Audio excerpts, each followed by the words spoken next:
Hi everyone, hope you all are having a great day. Welcome to the second episode of Residence Radio. Today we have a very special guest with us. He's a karter. We have Ryan with us here today. Hi Ryan, how are you doing today? Good guess. How are you? Alright then, how was your day so far? Been alright. Doing alright. How's preparation for the endurance coming? So far so good. We're a little underweight, but we're getting there. So what's the weight class for the usual Karting competition? Weight class. 65, 75, yeah. So how heavy are you? What's your weight? I'm about like 40. 20 kilograms. Oh, wow, buddy. No. About like 45, 46, yeah. So you have to stay under like 60 kilograms as an average. That's like all the time?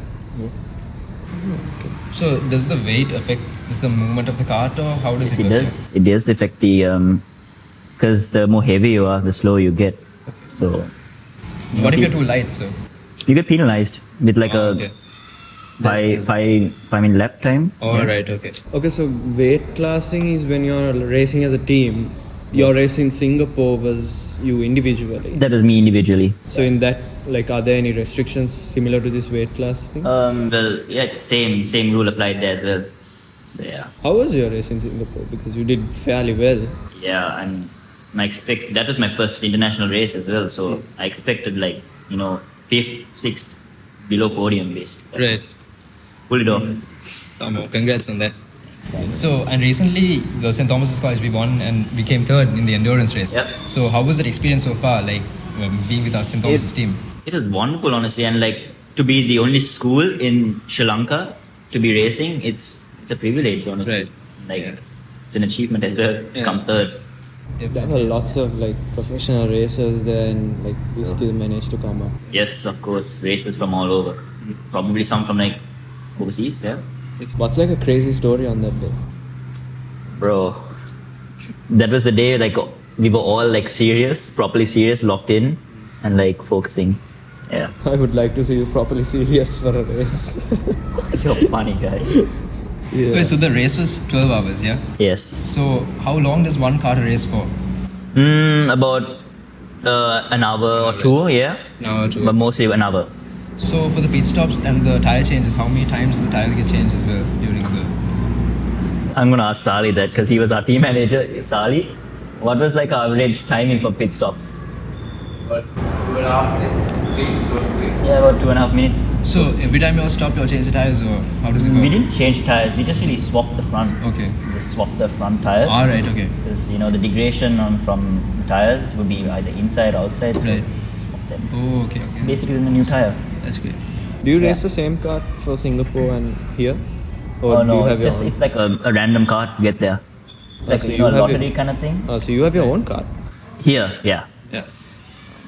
When did you get that car? I got my first car kind of like last year, but I got a new one just quite recently, like a few months ago. So yeah, Right. So in a race, are all the cars similar, or do you have faster cars? they're all So- supposed to be equal because They're you all can't have supposed one to- car yeah, faster exactly, because yeah. it's really unfair. Yeah. So it's all equal. Yeah. Okay, so what do you really enjoy about racing? Like, It's honest- what's the feeling for you? Why do you race? It's honestly the speed. I really like to go fast. I mean, everyone wants to go fast, but I mean, like, you gotta have the talent, honestly.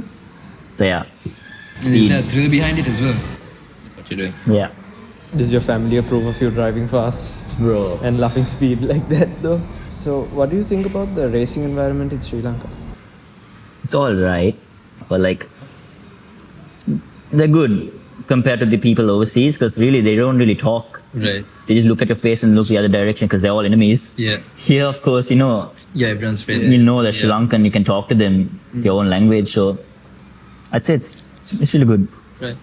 So there must be a lot of mental like preparation for like races and stuff. Oh yeah. Especially for that 12-hour race, it took us like a proper week to get that sorted out. Week or two. Really? Yeah. So how do you reset after that? Like after a race like that, like you go to the most intense mindset, and then Well, you're asking like what do we do after a race, right? Basically. what do you do to like reset? I mean, first of all, after a race, we just chill, have like team meetups and all that stuff, and then we slowly start practicing again. get back into the groove. Yeah. So I've always been curious as to how you kickstarted your racing career. Like, how did it start off first? Oh, well, I just went, my dad took me to the track one day because like his friend was just going on for like a practice session. Right. And yeah, after seeing him race, it just inspired me to like, get into a car and actually start driving. And then my dad saw like that person in me. So then kept going for, practices on and on with that uncle. Right. And yeah, so my first kart was actually bought from him. Right. Was it a gift for you? Or? Not a gift because he actually passed away a few years Right, ago. okay. So the kart was just rotting away. So I Right. thought, why not get the kart and race under his name? That's nice. Yeah. So how old were you when you first got into it? Got into the karting Yeah. about like 9, 9, okay. Yeah. It's been some time now. quite a long time, buddy. 8 years, yeah. Yeah. Do you ever get tired of it? No. Never, bro. Never. Yeah. So, okay. So what's your most memorable moment in racing as a whole? In racing. It was our last kart fight. Do you know when the last kart fight was? August, probably August. I won the next 30 race in the night after having a bad crash as well for the second round. Yeah, that was the most memorable one. Right. Was your crash pretty bad or? Yeah, the kart flew over my head. My gosh. Yeah. So when you do get into that racing environment, are you like afraid that you get into a crash or is it like a scary experience? Well, no, I do get these doubts, like, like, what if I can't do it? I'm Yeah. gonna struggle. Like, I do get these doubts here and there, but when I'm in the car and I'm racing, it's a whole new environment and like game plan I get in there. Yeah. I'm just in that focused, Yeah. locked in mindset. Yeah, but there's definitely a moment where you're like, oh my god, I'm scared if something would happen. Yes, there is that times, yeah. Do you do any pre-ritual? Do you have like a pre-race ritual? No, so the thing is, I just act very goofy, like really, really weird. If you've seen from like my past endurance races, I'm like, we know. yeah. So I try to stay As serious chill. as No, serious. I try to stay chill because then if I'm too serious, I'll mess up. Yeah, that's a good mentality. It works.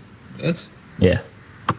Okay, so Ryan, a common misconception is that you need a lot of money in order to start karting. Is that true? And It is true, but that's at a professional level. But in order to start karting, you don't really need Right. that much money. You can just go and run. right, okay. But if you're aiming to get professional, as I said, it's pretty costly. Yeah. yes. If you weren't racing, what other sport or hobby would you do? I would have done swimming or basketball. Yeah. You have the height for basketball. I feel like Yeah. And I do like to fly as well. Alright, that's So one. you did play basketball at one point. I did, but I kind of stopped because I did want to give priority for my sport, Right. karting. So Yeah. yeah. That's great. Where do you possibly see yourself in the next 5 years with karting and everything? Well, it'll be definitely karting, but like probably internationally, somewhere around. So nothing more than karting, like Formula 4 and everything. Well, maybe, but I mean, I gotta get my like personality out, like Right. show who I really am, Right. so I can get hired by a team or something like that. So what's the process after karting? Is it Formula 4 or Formula 3? Okay. It is Formula 4, Formula Right. 3, 2, And so on. 1, yeah, Yeah. and so on. Yes. You can choose like which stream you want to go, like rally or like the Le Mans. You can choose your different routes, but Right. targeting for Formula 1. Big Okay, Ryan, before you leave, I have a small game for you. It's a test your reaction time. What's up? As a karter, yes. Alright. Basically, okay. When you're tap click when you're ready to start the race, and then tap again when the lights go out. Okay. That's how you do. Beach. Started, I think. Oh no, it didn't. Whoa. Oh, that was pretty good.